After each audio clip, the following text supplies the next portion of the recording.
स्वागत है आप सभी का आपके अपने YouTube channel Geeta's corner estate commerce में। आज हम करने वाले हैं एस्टेट पीजीटी कॉमर्स 2016 का क्वेश्चन पेपर स्टार्ट, जिसमें हम करेंगे फर्स्ट 5 क्वेश्चंस। इससे पहले हम 2017, 18 और 19 का एस्टेट पीजीटी कॉमर्स का जो क्वेश्चन पेपर है विद ऑप्शंस के साथ फुल एक्सप्लेनेशन के साथ सॉल्व कर चुके हैं। तो जो चैनल पे पहली बार आए हैं प्लीज़ वो चैनल पे जाके दूसरी वीडियोस को देख लीजिए, क्योंकि सारी वीडियो जो प्लेलिस्ट में डाल दी गई है आप प्लेलिस्ट में जाके सारी वीडियोस देख सकते हैं और आपको खुद पता लगेगा कि सारी वीडियोस कितनी हेल्पफुल है। बहुत कमेंट आ रहे हैं कि मैम आप अच्छा पढ़ाते हैं, तो आप सभी का बहुत बहुत धन्यवाद। आप सभी वेल विशर इतना सोचते हैं, ठीक है, मुझे सजेस्ट करते हैं, क्योंकि मुझे अब मैं फ़र्स्ट टाइम यूट्यूब पे आई हूँ तो मेरे को पता नहीं है इतना कि क्या होता है। किसी ने सजेस्ट किया प्लेलिस्ट बनाइए, मैंने बना ली, ठीक है। अभी सजेस्ट किया जा रहा है मुझे कि मैम आप टेलीग्राम पे आइए, तो मैं आपको बताना चाहूँगी कि अभी थोड़े से दिन रह गया स्टार्ट के और वीडियोस के लिए मुश्किल से टाइम निकल पाता है, तो टेलीग्राम के लिए अभी मैं टाइम नहीं निकाल पाऊँगी। अभी आपको मेरी यूट्यूब की वीडियोस से ही काम चलाना पड़ेगा। और रही बात पीडीएफ की, तो कोशिश करी पूरी पीडीएफ में नोट्स डालने की, लेकिन कई सब्सक्राइबर कह रहे हैं कि मैम वो एक्सपायर दिखा रहा है, लिंक जो है वो एक्सपायर दिखा रहा है। तो कोशिश करूँगी दोबारा से वहाँ पे पीडीएफ डालने की। लेकिन देखो एक बात ना, मैं अपने पर्सनली एक्सपीरियंस से आपको बताना चाहूँगी, जितना फ़ायदा हमें खुद के नोट से होता है ना, उतना दूसरे के नोट से नहीं होता है, ठीक है। क्योंकि मैंने खुद भी कॉम्पिटिटिव एग्ज़ाम्स की तैयारी करी है और एग्ज़ाम्स क्लियर भी करे हैं। खुद के नोट्स बनाने से फ़ायदा क्या होता है कि आप वीडियो देखो और वीडियो के साथ साथ आप अपने खुद नोट्स बनाओ, बनाते बनाते ही सारी चीज़ें क्लियर हो जाएंगी और उन्हें कई बार रिविज़न करने की ज़रूरत ही नहीं पड़ती, ठीक है। और इसके हमारे क्या होता है ना, यूट्यूब की वीडियोस का फ़ायदा क्या होता है, हम कुछ भी काम करते हो ना वीडियोस को सुन सकते हैं। सुनना देखना हमारे दोनों सेंस ऑर्गन काम करते हैं और बहुत ही अच्छे से लर्निंग होती है, ठीक है। तो गाइज़ कोशिश पूरी रहेगी कि पीडीएफ में नोट्स डालने की, लेकिन अगर नहीं आपको मिल पा रहे हैं नोट्स तो आप अपने हैंड रिटन नोट्स बनाइए, ठीक है। कुछ जो मेरे से सुना वो लिखिए, साथ में कुछ एक्स्ट्रा इन्फॉर्मेशन अगर आपके पास है तो आप खुद से अपने नोट्स में ऐड कर सकते हैं और आपके बहुत ही अच्छे से नोट्स बनेंगे। आज की वीडियो करते हैं शुरू ना, वीडियो बहुत ही लंबी चली जाएगी, ठीक है। करते हैं फर्स्ट क्वेश्चन। फर्स्ट क्वेश्चन है हमारा कमीशन रिसीव्ड इज। देखिए कमीशन रिसीव हुआ है, कमीशन क्या है हमारी इनकम, तो यहाँ पे रूल लग जाएगा नॉमिनल अकाउंट का। कमीशन रिसीव हमारा नॉमिनल अकाउंट है। अदर ऑप्शन में दिए गए थे real account, personal account and liability, ये तीनों नहीं थे। नॉमिनल अकाउंट का रूल यहाँ पे लगा, debit all the expenses and losses, credit all the income and gain. Nominal account में आ जाएगा कमीशन रिसीव, क्योंकि कमीशन हमारी क्या होती है, इनकम होती है। नेक्स्ट क्वेश्चन है मास्टर बजट क्या होता है। मास्टर बजट क्या है, मास्टर बजट इज, हमारे पास 4 ऑप्शंस दिए गए थे। फर्स्ट है, देखिए फर्स्ट है हमारा functional budget, second operating budget, third है समरी बजट, फोर्थ है फाइनेंशियल बजट, ठीक है। मास्टर बजट के बारे में ऐसे सभी को पता ही होगा क्या है, समरी बजट। समरी बजट होता है हमारा सारांश बजट। 3 मेन पार्ट होते हैं हमारे मास्टर बजट के, ये याद रखनी है ये बातें, क्योंकि ये भी जैसे एमसीक्यू में पूछा जा सकता है कि बताओ मास्टर बजट का कौन सा पार्ट नहीं है। तो 3 हमारे मास्टर बजट के पार्ट होते हैं। फर्स्ट है हमारा ऑपरेटिंग बजट, सेकंड है कैपिटल एक्सपेंडिचर बजट, थर्ड है फाइनेंशियल बजट, ठीक है। जो एक ऑप्शन में फाइनेंशियल बजट था वो तो इसी का ही पार्ट है, मास्टर बजट का ही पार्ट है। तो 3 हमारे पार्ट हो गए हैं, operating budget, capital expenditure budget और फाइनेंशियल बजट। इन सभी के बारे में देखेंगे, नहीं ऑप्शंस के बारे में हम देखते हैं। मास्टर बजट क्या होता है, सबसे पहले 1-2 बातें देख लेते हैं मास्टर बजट के बारे में। Master budget includes all of the lower level budgets within an organization, ठीक है। अब क्वेश्चन अगर ये आ जाए कि लोअर लेवल बजट्स जो है वो किसके अंदर शामिल होते हैं, मास्टर बजट में शामिल होते हैं। It gives a firm a broad overview of its finance and is often used as a central planning tool. Central planning tool के रूप में कौन से बजट को यूज़ किया जाता है, तो वो भी क्या जाएगा हमारा आंसर, मास्टर बजट आ जाएगा। और क्वेश्चन क्या बन सकता है कि मास्टर बजट कहाँ से स्टार्ट होता है। Preparation of master budget starts with the sales budget. Sales budget से स्टार्ट होता है। Sales budget guides the rest of the budgeting process, इनकी सारी बजटिंग प्रोसेस को ये गाइड कर रहा है, because the level of production, भाई कितना हमें प्रोडक्शन करना है, and therefore the cash needed for production, और उस प्रोडक्शन के लिए कितना कैश चाहिए, सारा का सारा सेल्स पे ही ये डिपेंड करता है। सेल के बारे में पता होगा, उसी के हिसाब से प्रोडक्शन होगा, और प्रोडक्शन कितना करना है तो कितना कैश चाहिए वो भी वहीं से ही पता लगेगा। Is directly dependent on the level of sales forecast, ये बिल्कुल विक्रय के पूर्वानुमान पे ही निर्भर है। तो ये मास्टर बजट स्टार्ट कहाँ से होता है, सेल्स बजट से ही स्टार्ट होता है। ठीक है, समरी लिखी गई होती है इसमें, तो ये हमारी समरी बजट हो जाता है। समरी किसकी, ये जो 3 बजट है इनके बारे में समरी में लिखा गया होता है मास्टर बजट में। ऑपरेटिंग बजट, ठीक है, कैपिटल एक्सपेंडिचर बजट और फाइनेंशियल बजट। अदर ऑप्शन में हमारा फर्स्ट है फंक्शनल बजट। फंक्शनल बजट यानी कि जितने भी फंक्शन होते हैं ना ऑर्गेनाइजेशन में, उन सभी के लिए अलग अलग बजट बनाना। Functional budget is the budget which relates to a specific function of the business. Business के जितने भी फंक्शन है सभी के लिए अलग अलग बजट बनेगा। Sales budget, purchase budget, production budget. क्या these budgets are prepared for each function and they contribute to the master budget. The number of functional budget depends upon the size and nature of the business, यानी कि business जितना बड़ा होगा उतने functional budget ज़्यादा होंगे, छोटा होगा तो कम होंगे। ठीक है, सेकंड क्या, ऑपरेटिंग बजट।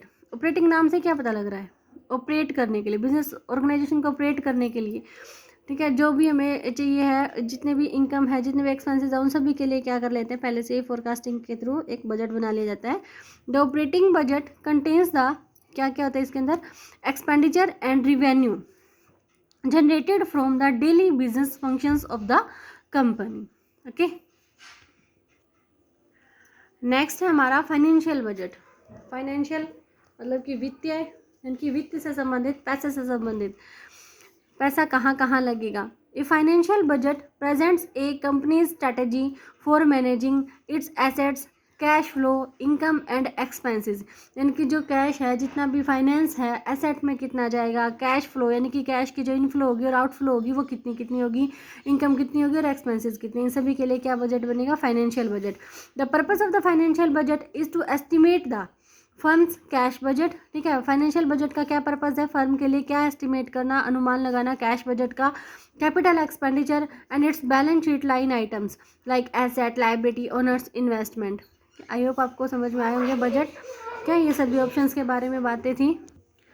नेक्स्ट क्वेश्चन है हमारा, which of the following is not the stage of product life cycle. बहुत इंपॉर्टेंट क्वेश्चन है, लाइफ साइकिल, एक प्रोडक्ट की लाइफ साइकिल जो है उसके स्टेजेस के बारे में पता होना चाहिए।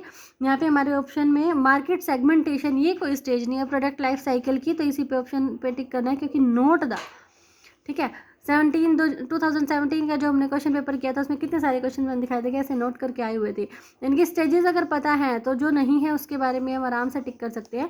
अदर ऑप्शंस में थे इंट्रोडक्शन, ग्रोथ, डेक्लाइन, तीनों ही स्टेजेस होती हैं। अब देखते हैं स्टेजेस होती कौन सी है। एक प्रोडक्ट जब मार्केट में आता है तो उसके लिए उसे कितने सारे स्टेजेस को फेस करना पड़ता है।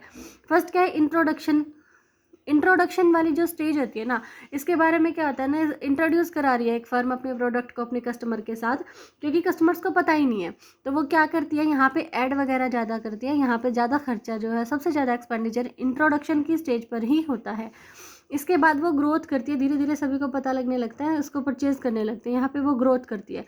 थर्ड स्टेज होती है मैच्योरिटी। मैच्योरिटी क्या होती है कि भाई जितने भी हमारे टारगेट कस्टमर्स हैं ना, उसमें से मेजोरिटी कस्टमर्स के पास वो हमारा प्रोडक्ट पहुंच जाता है, ये मेजोरिटी वाली स्टेज होती है। इसके बाद स्टैट्यूरेशन, फिर डेक्लाइन और फिर ऑब्सोलेंस। ठीक है, ये सभी नाम हमें अच्छे से याद रखने हैं। इंट्रोडक्शन के बाद ग्रोथ करेगी, फिर मेजोरिटी लेगी, फिर स्टैट्यूरेशन, फिर डेक्लाइन यानी कि यहाँ पे पतन हो जाएगा, फिर ऑब्सोलेंस, बिल्कुल ही वो अप्रचलन हो जाएगी, बिल्कुल ही नहीं खरीदेंगे कोई भी उसको, क्योंकि वो आउट ऑफ फैशन कह सकते हैं, कुछ भी किसी भी कारण से वो अप्रचलन में आ सकती है। और देखो, किसी भी अगर कंपनी को मार्केट में टिकना है तो उसे जैसे ही उसका एक प्रोडक्ट मैच्योरिटी स्टेज पे जाता है ना, उसे न्यू प्रोडक्ट या फिर अपने प्रोडक्ट की लाइन ही उसे आगे इंक्रीज करनी चाहिए और एक नया प्रोडक्ट जो है इंट्रोडक्शन वाली स्टेज पे उतार देना चाहिए। सभी स्टेजेस अलग अलग प्रोडक्ट की अलग अलग होती हैं, क्या अलग अलग जितने भी प्रोडक्ट हैं सभी की जो स्टेजेस हैं, स्टेजेस में जो उसका टाइम लगना है वो सभी का अलग अलग होता है। कोई प्रोडक्ट इंट्रोडक्शन वाली स्टेज में ज़्यादा रह सकता है, कोई ग्रोथ वाली में, कोई मैच्योरिटी में, ठीक है। इस तरह से सभी प्रोडक्ट की स्टेजेस जो है वो अलग अलग होती हैं और अलग अलग टाइम कंज्यूम करती है। नेक्स्ट क्वेश्चन है, which element of the promotion mix do wholesaler generally apply to obtain their promotional objective. देखो प्रमोशन क्या होता है कि भी बढ़ाना, अपना सेल बढ़ाने के लिए ये कह रहे हैं कि होलसेलर ऐसा कौन सा तरीका जो होलसेलर अपनाते हैं, जो थोक विक्रेता अपनाते हैं अपने विक्रय को बढ़ाने के लिए। तो यहाँ पे आ जाएगा ट्रेड प्रमोशन। ट्रेड प्रमोशन हमारे पास ऑप्शंस जो हैं वो सारे ही प्रमोशन के टाइप दे रखे हैं, चारों ही प्रमोशन के टाइप होते हैं, advertising, personal selling, direct marketing और ये ट्रेड प्रमोशन। ट्रेड और क्वेश्चन है कि होलसेलर कौन सा अपनाते हैं, generally apply to obtain their promotional objective, या जगह ट्रेड प्रमोशन। ट्रेड प्रमोशन होता क्या है, trade promotion is a marketing technique है एम्ड एट इंक्रीजिंग डिमांड को इंक्रीज करने की for products in a retail store based on display, pictures, demonstration, ठीक है। ये बहुत सारे टाइप होते हैं ट्रेड प्रमोशन के, उनमें से दो का नाम लिख रखा है कि रिटेल स्टोर्स में अपने प्रोडक्ट की डिमांड को इंक्रीज करने के लिए ट्रेड प्रमोशन अपनाया जाता है, किसके द्वारा, होलसेलर के द्वारा। होलसेलर जो है वो इसे अपनाते हैं। अदर ऑप्शन में एडवर्टीजमेंट, ये तो बताने की जरूरत ही नहीं है क्योंकि कॉमर्स स्टूडेंट ही वीडियोस देख रहे हैं, तो ये दूसरे टाइप वाले हैं, है। अदर स्ट्रीम के स्टूडेंट्स तो देख ही नहीं रहे इसको। एडवर्टीजमेंट सभी को पता है ऐड क्या होती है, क्या ना, अपने कस्टमर्स को अपने प्रोडक्ट के बारे में बताने के लिए कंपनी जो है ऐड पे खर्चा करती है। पर्सनल सेलिंग जिसमें बायर और सेलर जो है फेस टू फेस इंटरेक्शन करते हैं। एंड डायरेक्ट मार्केटिंग क्या होती है, इसमें रिटेलर्स जो है वो गुम हो जाते हैं। डायरेक्ट ही अब घर बैठे ऑर्डर करो, घर पे ये सामान आ जाएगा, ठीक है, वहाँ पे रिटेलर्स की जरूरत नहीं है, डायरेक्ट मार्केटिंग होती है। नेक्स्ट क्वेश्चन क्या है, on what date GATT was transform into WTO। अब यहाँ देखिए इस क्वेश्चन में से कितने सारे क्वेश्चन निकल के आएंगे।